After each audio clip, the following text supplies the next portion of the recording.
30th anniversary. Where's the Overwatch exclusive? Huh? Here we go.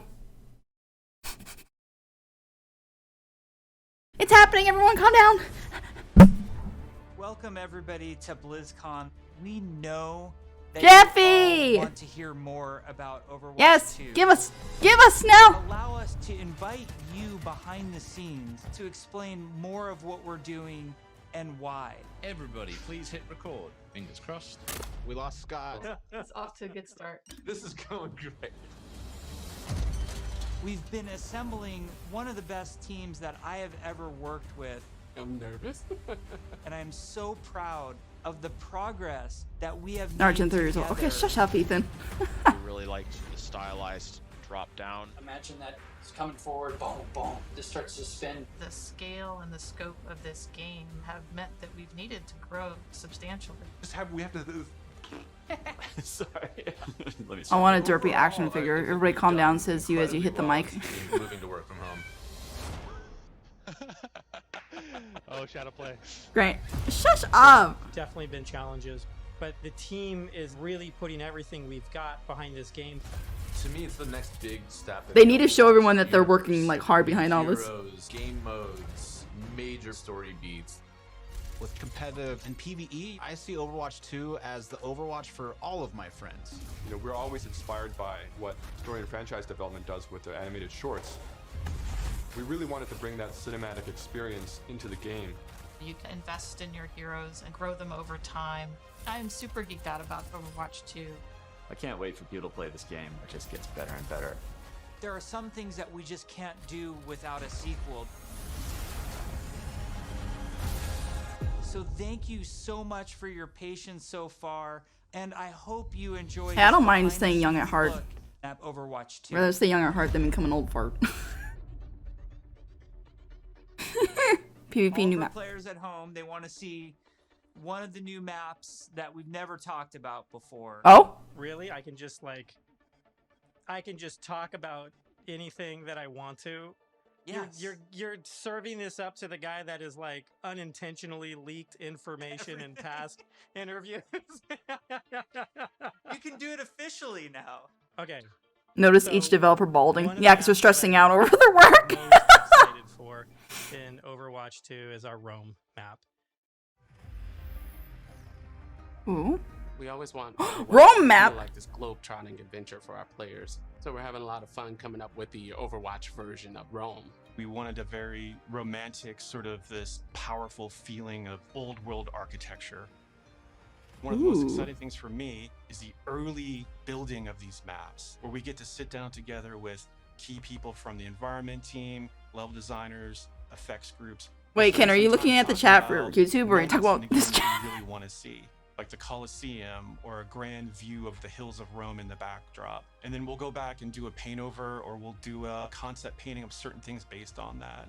We try to draw inspiration from as many different sources as possible. For example, one of our environment artists had just taken a trip to Rome. I'm just saying that's how and PvP he gamers are. returned Oh, with yeah. thousands of pictures and was so excited to work on a map set in Italy. There's a lot of ancient architecture in Rome that represents the empire that it used to be. So we brought some of that back. Some of the things that are destroyed in real life, we kind of rebuilt in a Okay, kind of I'm gonna Overwatch be style. bad here, It's one of the most but the beautiful concept pieces art of looks more environment beautiful art than the that I map think we've itself. made I'm sorry. for the entire game, and The it map looks okay, absolutely but the fits. concept art looks really pretty.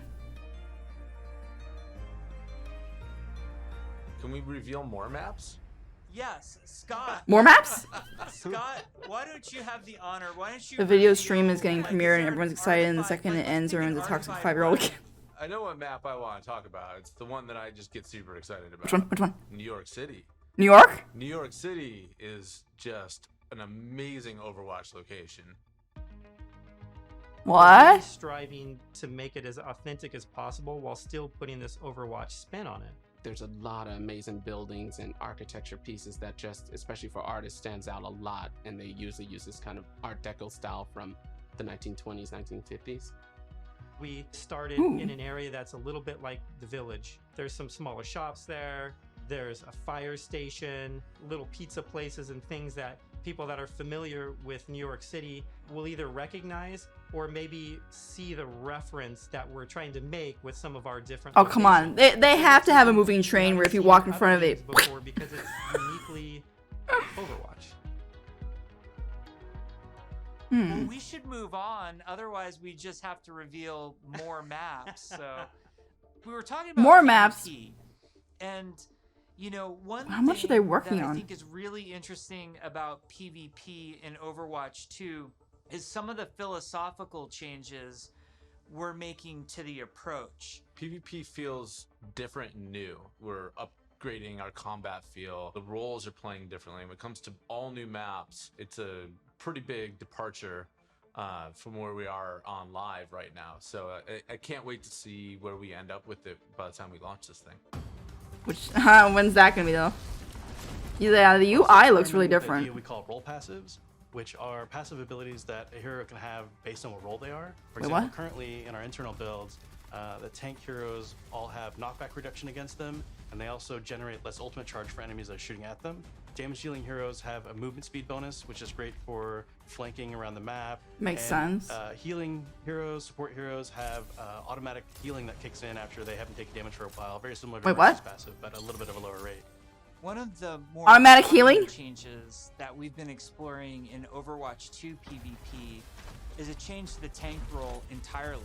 That's applied to all of the tanks. We want to try to make them more toe-to-toe brawlers and less characters that just stand back and protect other people.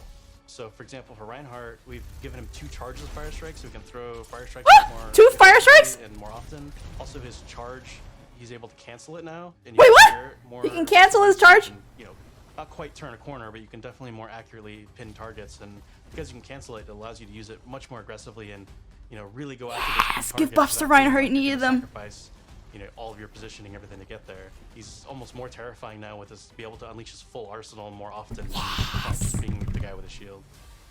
The changes to Reinhardt that we're trying, and they might not ship, that's just the reality, but the changes that we're trying right now are to try to embrace more of that instinct that players have when they want to play it. Not a big change to graphics. Early character I'm that gonna looks judge from like aggressive, I'm trying not to judge for feels now like it should in terms of graphics, but yeah, it's not really too big of a difference. I know like up close they're supposed to be. Shortly after BlizzCon, we spun up this group, our combat field group, to really just work on what happens when a player holds the trigger. We're putting a ton of effort into looking at all of our characters. Obviously, with all this, and this is trying definitely going to be to down the give line them like a even year or more two from now. visual weapon feel. From sound to VFX to animation. I'll be shocked if they to say later this year. Design of these units, all new sounds for a lot of our weapons in the game. New all sounds? sound system that's driving it, and So it sounds we like they're just leveled up revamping the- everything. We leveled up the rest of the game. When we first started working on Overwatch, you know, we spent quite a bit of time working on gunfire sounds and just general combat feel to make it feel really awesome. We're revisiting pretty much everything. Nothing's off the table, so we're looking at even kind of small things such as They're literally melee revamping attacks that Overwatch. Hero has. So they have kind of new audio pass and a new kind of feel and visual effect when you hit things. One of the bigger efforts we're undertaking for Overwatch 2 is what we're calling our Weapon 2.0 Sound Pass. What this is a big overhaul to the weapon systems in the game. That means the way the gun feels in your hands. You could feel the ammo running out as you're getting lower on the clip. We've really tried to amplify those sounds to better encapsulate the gameplay and the gunplay that comes with Overwatch 2. Another key for the weapons was getting that is some them to impact. feel like they're in the environment. This meant working with New sounds Combination when you kill Reaper. someone, you hear It's a new barks. system that we've implemented into Overwatch. It's a way that we can capture the acoustics of an environment and transport it onto the sounds that we're using. So we went and captured tales of guns in different environments through our weapon shoots. Oh god, what character's gonna have that gun?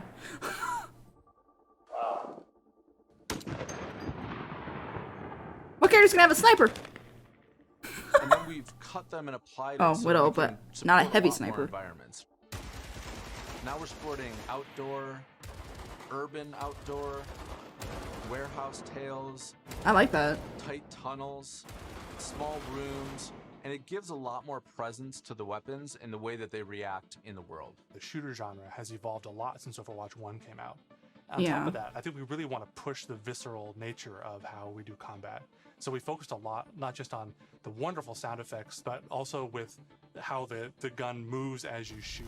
So you can really feel every single shot leaving the chamber. And there's a lot of subtle little tweaks we have to do on the gameplay engineering side to make that feel really visceral. Everything from making sure that the camera shakes are crisp, making sure that if you get shot, you know exactly these tight indicators show up on the outside of your reticle. All these things play into making the game feel not just tight and responsive, but also modern and up to date. Take 76, for example. What we wanted to do in Overwatch 2 with his weapon was make it really feel incredibly powerful, and that happens with a bunch of different elements that mix together. But it really feels like the gun is almost just outside of your control. A lot of that comes down to this camera shake technology, where every time you fire the weapon, you want to feel like it's running through your entire body, and the camera shake gives that extra bite to every single shot out of the chamber. It makes him feel really great. You guys got a sneak peek of Sojourn from last BlizzCon. She's been under development for quite a while, and she's actually quickly at this point become a lot of people's favorites in-house. When we look back at Overwatch when it was originally created, there was a lot of heroes that were made from a gameplay standpoint kind of surrounding a weapon type. For example, Pharah was based on a rocket launcher hero. Widowmaker is clearly like kind of the sniper. We thought there was a weapon that was kind of missing that would be a lot of fun to play with, and that's a railgun. It's so much fun to play test. Oh god, a This really railgun. powerful shot that can, rip through enemies if you really are accurate with it. And she's all about that aim skill. So if you got that aim skill, you'll love her. We're still exploring new game modes, and we're also reevaluating older game modes that people are more Yep, critical it's of. Sojourn. She was announced during last BlizzCon, and so they've been working on her. TCP doesn't exist in Overwatch 2, and Yeah. maybe there's Yeah. a new cool game mode that replaces it. We really Yeah, 'cause want everyone hated Overwatch 2 TCP. to feel like the next evolution. Damn it, I deleted Overwatch. This probably isn't gonna be coming out until next year. It's not a small honestly. part. It's not an extension of the original game. This is an evolution and a replacement to the original game. It is It's I exciting. knew it. It is a replacement for Overwatch. I'm like, there's no way they could do this much and not replace Overwatch. Probably one of the things that's the hardest to wrap your head around if you've never played one of them. The goal around hero missions is for these to be this co-op PvE experience. I personally only play competitive mode. Like, I'm all about that competition. That's and me. I have friends that they don't want to do that at all. So I'm really looking forward to a game that I can play hours Yeah. and hours with my friends who aren't in competitive, and it's also something that I'm interested in. Hero missions are the content that people are playing as they are leveling up their heroes. And so for a system like this to really sing, you need a lot of missions. It makes a lot more sense now that Overwatch, the original, is going to go free to play, because that's going to be like a watered down version of Overwatch 2. So it's like people to get their feet wet and get used to Overwatch, and then maybe buy Overwatch 2. Bring their Or get it. personality and some light story to these hero missions as well. The goal is to make as many as possible, hundreds of hero missions. We've Hundreds? explored a lot of different ways of getting to that much content. Still have like Is this going to different become like a sets of enemy Destiny-style units that game? Just people kidding. will be I don't know if they're fighting going to go that far. And there's different hero mission types. At the same time, hero missions can take place in all of the multiplayer maps that we've done, and we're also adding new spaces onto some of these maps. It's a huge challenge for the art team. We take maps that a lot of people love and recognize, and we have to add a lot more art and level design to it. In this one hero mission playtest, we came up to an area in Kings Row that usually has a gate on it. Suddenly that gate opened and I saw a new area of Kings Row that I had never seen before. You may be playing a payload game type, and the payload may decide to take this new route instead of going Oh, that's the cool. usual route. That was really, really cool. It was like this eye-opening special moment. I like that. That's a cool idea. Lan, our lead tech artist on the environment side, weather. very early on her own free time, made a prototype of a sandstorm on the Temple of Anubis map. And at the time, we didn't know what we wanted to do with that, but it looked awesome. We looked at it and went, oh my god, we absolutely have to do this. So we put some new technology in place that allows us Yes, to that looks so good. start the mission off clear day, midway through the mission. Yes, blizzards. Please tell me they put rainstorms. Weather would show up. It made the world just feel so much more alive. They didn't show rain, There's a sunset, but that's really cool. daytime, nighttime. Daytime, nighttime. Depending on where you are in the world, these look different. Depending on California, where you are. Hollywood would have what we call a California sun. New Bonnie, there's a great African sun that happens. They're there. okay. They're actually going all out with this. Space and mood. This is what really brings the levels to life. For me, the dynamic world's exciting. Just seeing these dramatic landscapes, the wind and the atmosphere blowing by. It's a much more cinematic experience for the player. Before you start a mission, you look at a map. It's nighttime in Necropolis, or there's a sandstorm in Necropolis. Players can make some comp choices based on knowing this information. Characters like Hanzo or Widowmaker start to be a little more valuable because they have... Yeah, more reasons players will hate the devs. Just randomly getting a blizzard that will decrease your vision in the middle of a fight. I feel like people that by that point are just gonna find any reason and complain. I don't care. I love it. And I'm a comp person. Like I mainly play competitive. To do different things from one hero mission to the next so that they all feel really fresh to the player. For example, we have Gather and Return, where you're trying to go and grab these different canisters to kind of safeguard them so they don't go off and affect the population in a negative way. I like that. It creates this really cool tension in the world where on the one hand you're trying to split up and go grab all these canisters to be as efficient as possible. I don't think so. I mean, there's other games that have weather and stuff. That are really difficult, and if you kind of get caught by yourself, it turns into a pretty bad situation really quickly. And it feels extremely cooperative and like a very different way to interact with the Overwatch universe.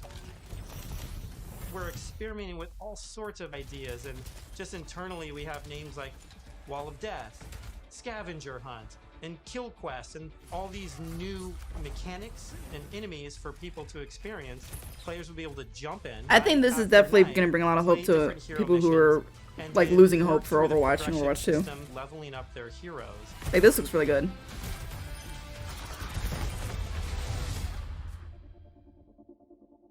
At BlizzCon in 2019, we started to talk about progression, and we showed the very early version of our talent system. Wall of Death, also known as Battle Royale Zone. We had that one talent where like May became the Rolling Snowball, which was a big hit. We've really blown that system out. I'm real excited about talents. You can play the same hero in so many different ways. Now with the skill tree, you can have fun every night doing different things and kind of experimenting.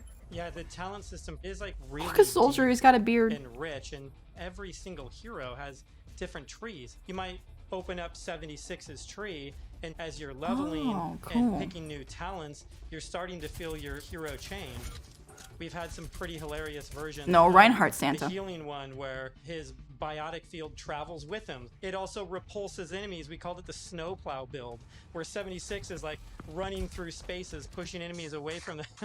Designing these is super fun because it's like we get to break all the rules that we've sort of established for ourselves, and we get to really take the gloves off and do crazy things like Junkrat can dual wield grenade launchers, and we've had Mercy be able to area effect res their whole team at once at super long range. Oh, you mean the entire team res that she used to have that was OP? They're all used to using these kind of kinetic weapons. Yeah, I'd say Soldier's more of a granddad. Or fire attack like what Reinhardt's Flame Strike does. As soon as you start to mutate these things with talents, all of a sudden maybe you're doing freeze damage or electrical damage. But it gives the animators a bunch of crazy opportunities. You know, the animations are going to change to show them freezing and shattering. And if you shock someone with a lightning attack, ooh, I like that. You can shake in place and stun, maybe chain to other enemies. All sorts of stuff to make you feel like you're controlling the battlefield in novel ways. It's a MMO PvP game now. I have no complaints here. RPG nerd myself. The first time I opened up the talent tree systems, it was like, oh my gosh, this is speaking my love language. Like, I just want to plan, and I want to see like where do I want to invest, and how am I going to play this character? Yes, it's so great. And you start at the bottom of the tree. Like, yes, oh my, exactly. Like Tracer gets to do what? Yeah. And then you start working and kind of planning how you're going to get down there. It's like, it's so fun. I love how Jeff's just sitting there, like, sitting in his chair like this while they're all, like, geeking out. When we look back at BlizzCon 2019... Notice the art director doesn't want to be there, serious face. What, top left? He's Asian. He always looks serious. As a development team, most Asians, at least. Combat was just not engaging enough.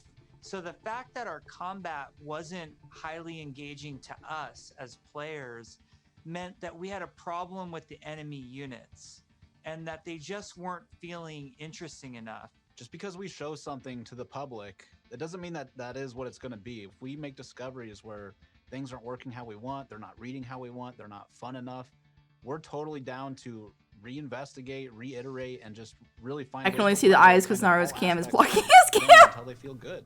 I would say a major focus of all of 2020 was to make the null sector enemy units more engaging. And some of this was adding new units and evolving. He's lurking, other units just like that we this. had.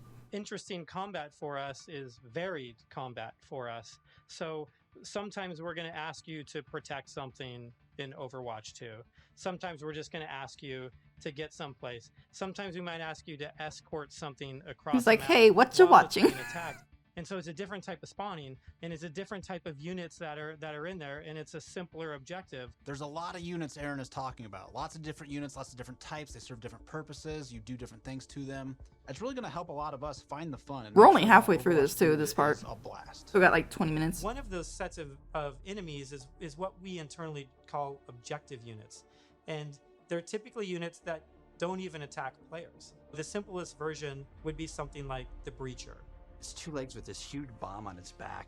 It was built to do one thing: slowly and methodically march towards its objective, and then it transforms, and the bomb opens up like a flower. It starts spinning and charging up, and you hear this awesome sound, and you know you have a little bit of time before it's going to explode, and you have to take it out.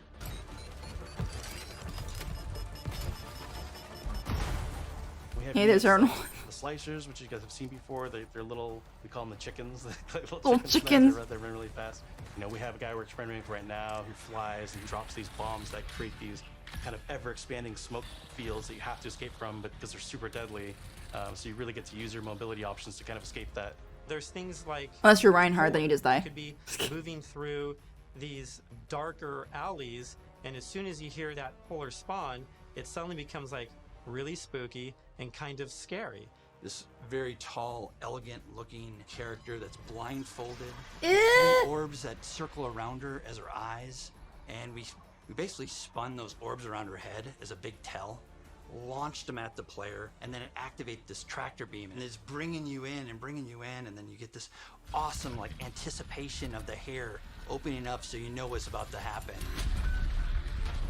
Oh, what the fudge? No, thank you. Experimenting with is this idea of elite units. We didn't want the elite units to feel like they're just, oh, this guy's got double health and double damage. We want to make sure the elite units feel like they have different behaviors and have different attacks. So, for example, an Omnic Grunt, normally he fires his gun, he dies pretty simply. If you fight elite grunts, his weapon fires in a burst fire pattern. It's very deadly if you're close, and if you manage to take him out, they don't just die right away. They instead can crawl on the ground towards you, and you try to back away because if they get to you, they can explode. Artillery at BlizzCon. We're all just staring at this, and we're like, what are we gonna do to level this up? One of the things we really felt wasn't coming through was the damage states. We intend for players to shoot these guns off, but currently it's not reading as something that can happen in the game. Yeah, it's basically Titanfall. We change the design, we change the animation, and we go back and forth and just continually iterate. We decided, hey, you know what? We're gonna just delete half of these damage states, so now it's super readable. From an animation standpoint, we decided on I like the that. spinning barrel version. Just did this really nice kickback. The tip of the barrel opens up when it's about to fire and shifts into place, and boom! It's really I like the amazing. animation stuff they're doing with Fighting an this. artillery unit, and you can see the guns on the side, and as you're shooting the guns, they're actually visibly taking damage, and then you can blow them off, and it reacts and kind of stumbles to the side, and really makes you feel like you're there, and it's super fun. In a lot of the stuff we've showed so far, you're fighting null sector. These are evil killing machines intent on marching you down. The way you're going to stop them is by shooting them. And we There's want to one make sure unit that when that you kill it feels without hitting its weak point, turns into responsive Spire and crawls as fast as Sonic and really blow up. making sure that when they take a hit, it feels like their whole body has been punched, almost like hit by a truck. That's what really sells this fantasy that you're playing these superheroes. I'm glad they're doing making this more immersive and not just shoot a robot and it just blows up and it's the same thing for everything. Maybe a half a dozen units. This feels more like a fleshed out If you shoot one, proper they're gonna sequel knock them to their buddies. So we make that happen. or remaster, whatever they want to call it, Turns out it's of really fun Overwatch.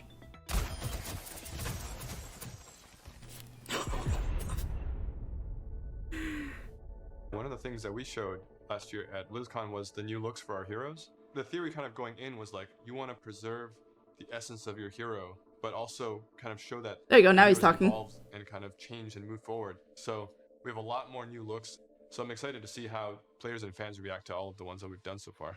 Maybe we'll share some of those new looks Now he smiles. today, which would be cool. Yes, We're gonna please. reveal, McCree's new look for Overwatch 2 as well as Pharah, and we're really excited to show off some of our first villains with Reaper and Widowmaker.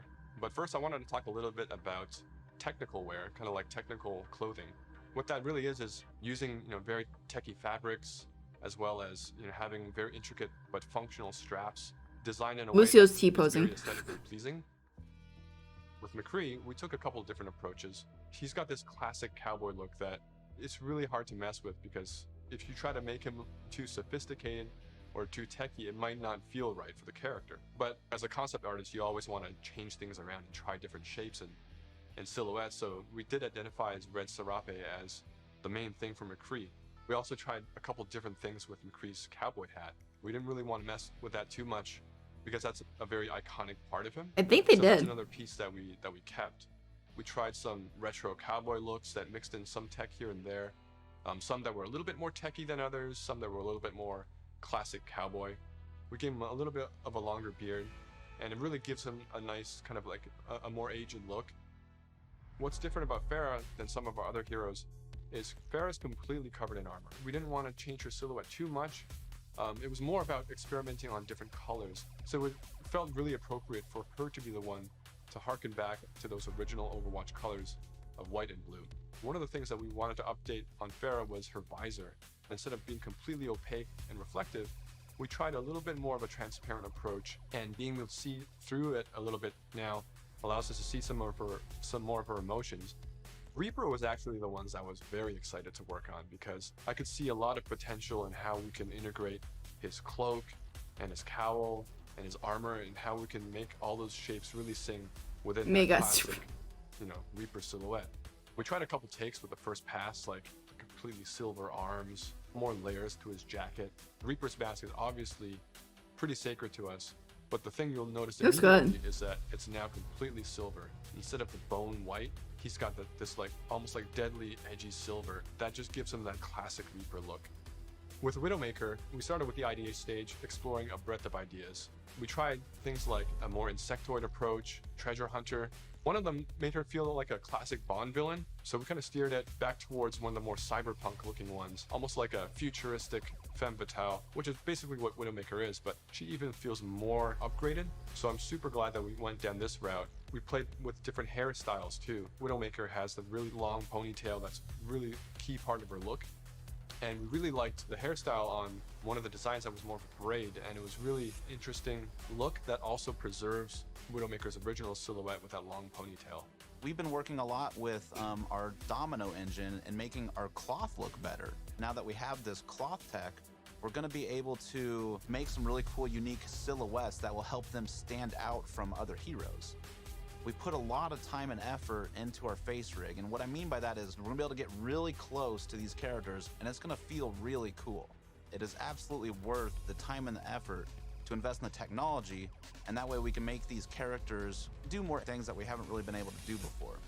It's been super exciting working on the new looks for Overwatch 2, and it's just been so inspiring to watch the team try things that we've never tried before, and I just can't wait to show off more in the future. Story? Overwatch 2 is probably the largest opportunity we've had since the inception of the franchise to really expand what Overwatch even means to our players. In Zero Hour, we saw that some of the heroes got back together, but we're also seeing that there seems to be a second huge Omnic uprising. We're going to learn who's behind that uprising, why that's happening, how globally spread is it. The story and franchise development group, they were really the torchbearers of what the big story is that we were going to tell for this game. We have a lot of interaction with them. They're working on in-game cinematic intros and outros for every one of our story missions. It's been really great to see this collaboration In-game grow and cinematics. develop. The story is just a little more integrated into our missions than it ever really has been before. All the available heroes get dialogue for a given mission. We have NPCs. We have multiple hero choices. We have all sorts of events that are happening that are driving players to interact with each other or parts of the environment or other characters. The world of Overwatch is this bright, shiny future. So how do you take that bright, shiny future and create conflict in it? How dark can the world of Overwatch go? The different challenges that these characters are going to have to overcome in Overwatch 2 It was. are things that they haven't ever dealt with before or dealt with on this scale. So what we had to do was literally strip it down to this bare bones of where are these characters in their lives. Overwatch has been disbanded, and now there's a situation where the world's in trouble again, and the world needs the heroes again, but they're not allowed to be doing what they were supposed to be doing.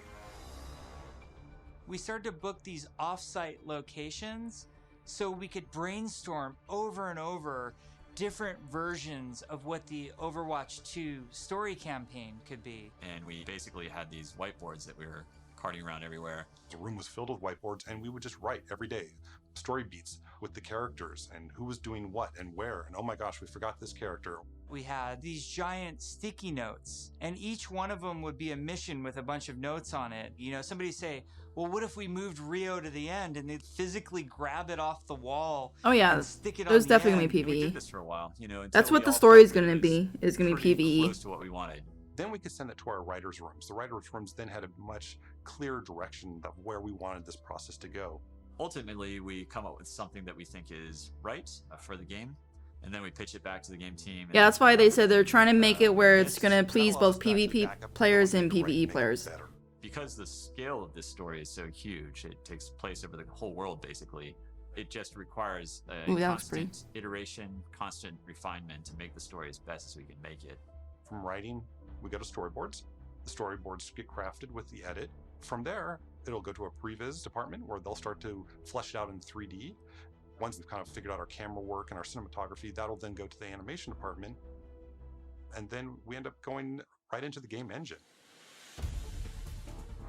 One of our challenges was to figure out how to integrate this story and this narrative with the gameplay. So if the intro cinematic ends with this huge battle, this huge war, when you get into the game, it has to mesh and feel the exact same way and blend together.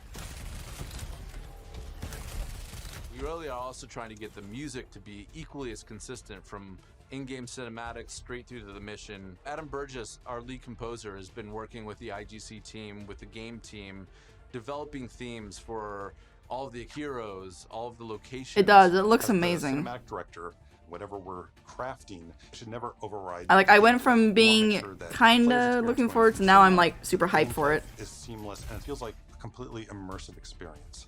The engineers, we have to find a way Tracy's to gonna actually be a make PvE that man. come to fruition. The choreo tool is a tool that Her allows May. people to coordinate different events to happen at the same time. Like in Rio, if you played our demo, one of By the way, buildings hey, explodes, Z. and so that How you kind of doing? event needs to happen as you're running by, and you need to have it timed because if it blows up too early, I've then never you don't played see Overwatch it. and I feel like I It missed allows out. story moments in missions No, honestly, you that didn't. interact Like, with the environment, that interact with our characters. from what they've said, I'm pretty sure Overwatch 2 is basically going to replace Overwatch, and Overwatch is going to be just like a...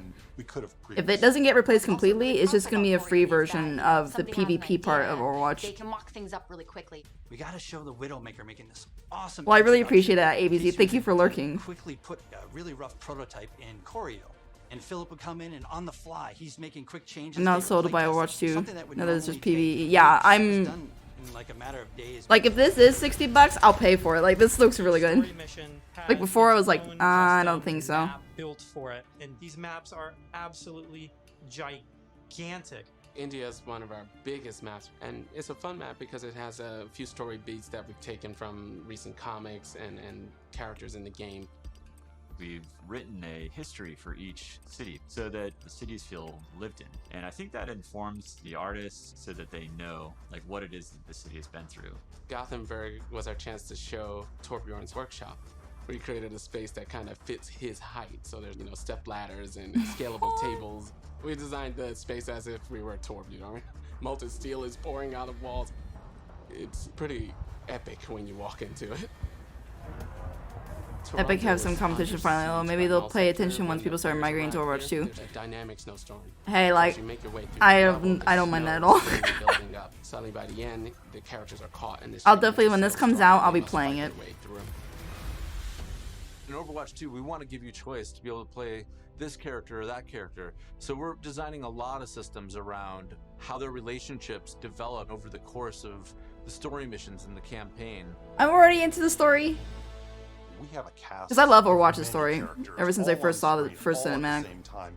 And it's fantastic to actually see them all interacting and working together in ways that we've never actually seen. We've always thought about it and hoped for it, but now it's actually happening.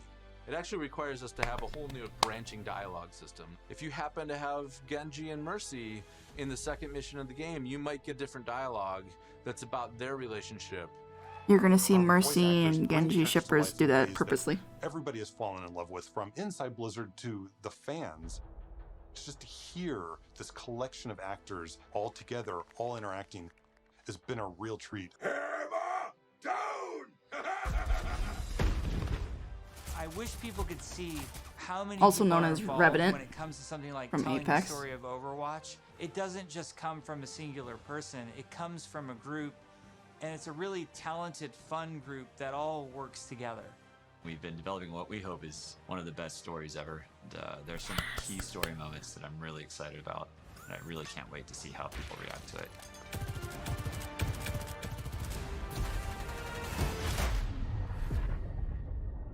Mm-hmm. We've been talking When is it about coming the out? game, about this universe. I know you all love it so much. Right now, we can sit down and have a night of Overwatch 2 and have it be a really fun experience. And I think we need some more time till we can say it's perfectly polished Obviously, the way yeah. that we want it. We've made such incredible strides since we first announced this and showed it to the community at BlizzCon in 2019. Yeah, big strides. The thing that I'm most excited about is that moment when we hand the game over to the players. We want to create something that really moves people, really touches people. That's why we do it. We create the game because we want it to become part of your life and for you to experience it. For Overwatch 2, we're upping the bar. It's kind of 5 games in one. It's a huge undertaking. The new tech and the new aesthetics for the new looks bring you closer to the characters that you love, and we're just getting started. The fidelity of the gameplay experience is much richer. We are making cinematics that push the boundary of what we can do to tell stories. We want this dynamic world. We want things to feel alive. I'm scared if really this is looking 2024 though. forward to being able to expand the world of Overwatch for our players. We're really trying to tell this epic story. In order to make a game great, it takes time, energy, collaboration. We have just an incredibly professional team of designers and artists and engineers. We just love bringing this world to you guys. So many cool characters. It's just a blast working on it. Our goal is for Overwatch 2 to be the worthy successor to the first game, to be the next evolution, and to be a true sequel. We have big plans, so thank you for sticking with us. We're gonna cross the finish line, and I know it's gonna be awesome. They're not I hope saying. people just end up loving playing it over and over. I'm scared. They're not That's saying. what we want to try and capture. I'm jumping in. I'm playing.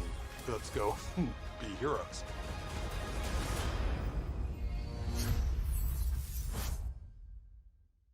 Give a date. They didn't give a date. Ooh.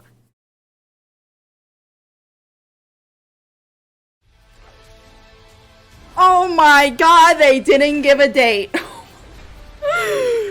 Not even a like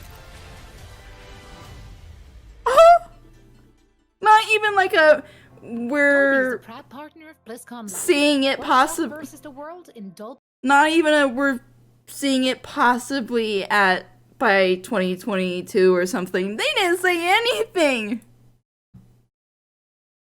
Look at everyone. No date, no date. Where's the date? Look at everyone.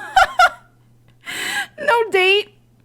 Oh my god. They did not just leave that off with not even giving an estimation. Oh my god. Dolby Vision and Dolby. Everyone's going scammed. No date. No date. They pulled a Dying Light. They did. They could at least give an estimation. They don't have to guarantee it by a year. But just say an estimate. Oh my god. Like, don't get me wrong. I'm hyped for this game. But now I'm scared of the day. Like, what if it is 2024 or something? I don't wait that long. I mean, okay, if it's... I want them to take as much time as they need in the sense of that they come out with a very polished and well-done game. Oh my god. No date. Oh. Yeah, I don't know.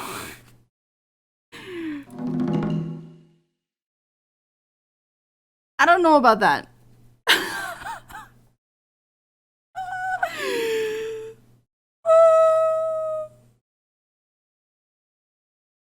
People are saying 2035. And then people are saying, why show this at all?